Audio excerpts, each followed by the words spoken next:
Brasil registra recorde em doação de órgãos e, atualmente, 90% dos procedimentos são realizados pelo SUS, tornando o país referência em transplantes pelo Sistema Público de Saúde.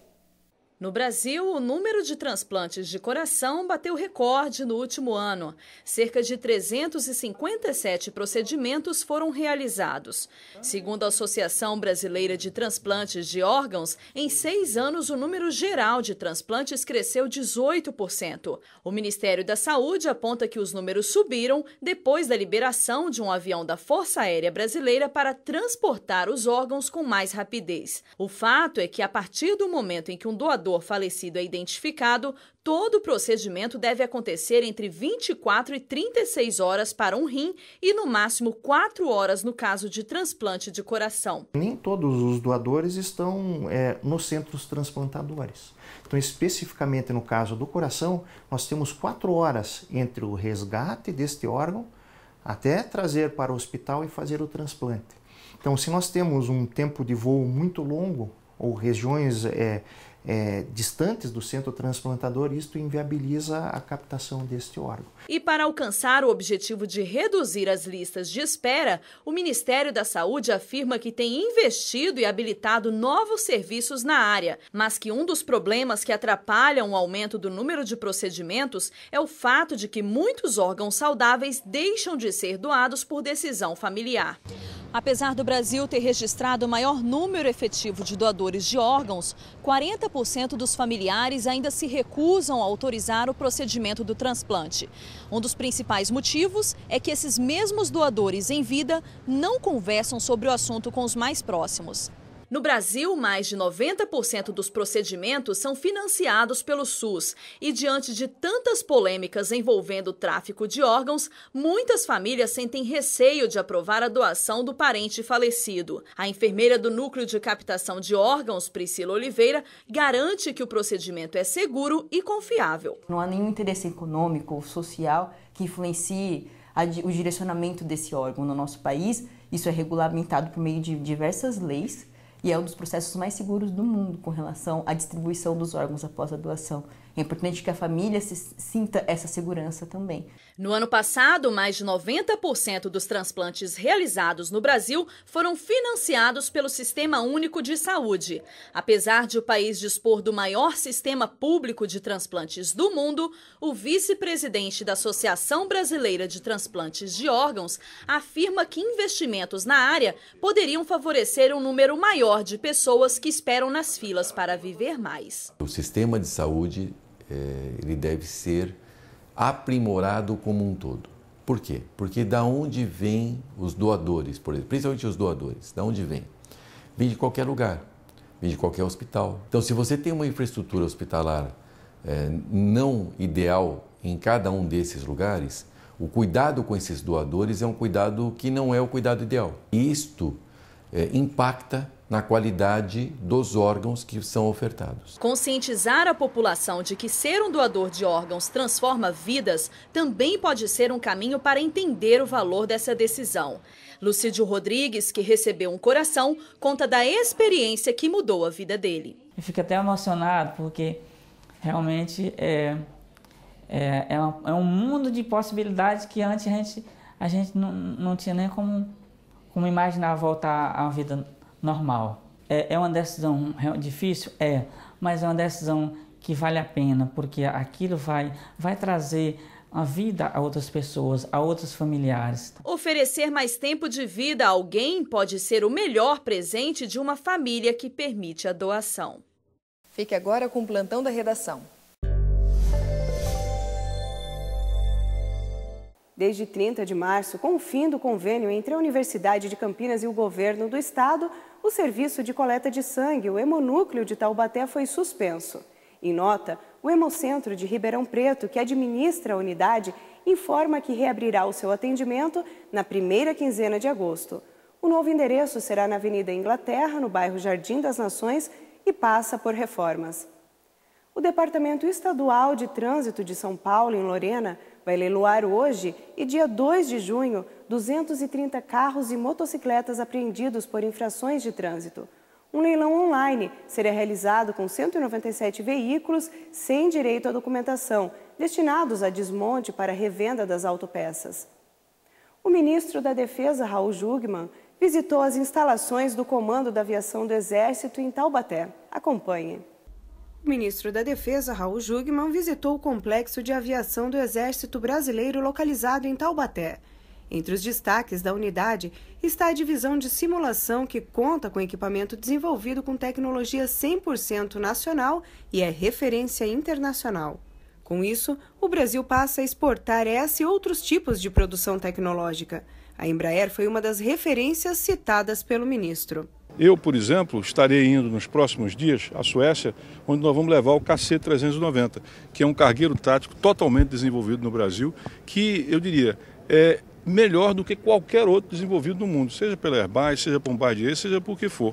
Então, isto daí representa, além de defesa, além de soberania, representa algo que é decisivo para o país manter-se na vanguarda, que é tecnologia e inovação. E isso a gente faz aqui em Taubaté, como faz também em todo o polo que nós temos aeronáutica aqui nessa região. A base industrial de defesa do Brasil é responsável por 3,7% do PIB, do produto interno bruto do Brasil. Gera alguma coisa como 60 mil empregos diretos, 240 mil empregos indiretos. E significa impostos, significa tecnologia, significa inovação, significa salários acima da média e significa uma outra coisa também importantíssima. Quando você desenvolve tecnologia aqui, você pensa, bom, isso vai ficar só com os militares, só com a defesa. Não, isso desborda, transborda para toda a sociedade. Recentemente foi lançado um satélite que promete combater a exclusão digital no Brasil. Segundo o ministro, todos os brasileiros terão acesso à internet e à banda larga. Dentro de mais 30, 60, 90 dias, todos os brasileiros e brasileiras terão acesso. E isso aí é um projeto desenvolvido pela Defesa, é verdade, que também com a Telebrás, mas isso significa o primeiro satélite totalmente controlado por nós. Com a tempestade política que o Brasil enfrenta, o ministro da Defesa foi questionado sobre a intervenção militar e o papel das Forças Armadas nas manifestações. O que foi feito em Brasília, nós fizemos, desde que eu estou no governo, em 8 lugares. Fizemos na Olimpíada, fizemos na Copa das Confederações, fizemos na Copa do Mundo e em outros estados onde você tinha greves, onde você tinha motim, por exemplo, no Espírito Santo. Nós fomos lá, defendemos a população, restauramos a ordem e saímos. Mas sempre, sempre, sempre de acordo com a legalidade. Se você me permite resumir o que é o pensamento hoje das Forças Armadas do Exército Brasileiro, é o seguinte: dentro da Constituição, tudo. Fora da Constituição, absolutamente nada. Raul Jungmann vê o Vale do Paraíba como um polo de vanguarda para o Exército Brasileiro. De acordo com o ministro, a nossa região é fundamental para a produção de tecnologia e inovação que promovem a soberania do país e fortalecem a defesa nacional. Aqui se planta o futuro. Simplesmente não poderíamos pensar numa base industrial de defesa sem exatamente o que é produzido, o que é feito aqui. Taubaté, na região, puxa, aqui está o coração, em grande medida, da inovação e tecnologia da defesa das Forças Armadas Brasileiras. Por isso, parabéns a vocês.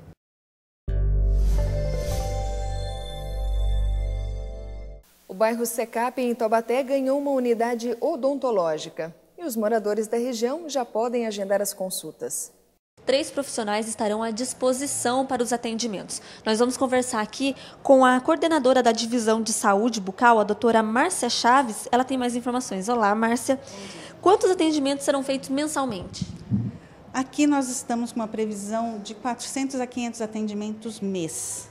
E quais serão os serviços oferecidos? Nós teremos 2 profissionais na área de clínica geral e, inicialmente, um especialista em periodontia. Como essa unidade vai beneficiar a população? Essa área estava aguardando há muito tempo a inauguração desta unidade de saúde para que eles não precisassem se deslocar daqui para a região central, onde se encontra o Centro de Especialidades Odontológicas. Então, a proximidade do serviço, com certeza, vai ajudar muito a população. Onde as consultas podem ser agendadas? As consultas podem ser agendadas aqui na própria unidade, basta que o munícipe traga o cartão SIM e o seu documento de identificação. Muito obrigada, doutora. Segue o repórter setorial. A audiência pública discute as reformas previdenciárias e trabalhistas e as suas consequências no país.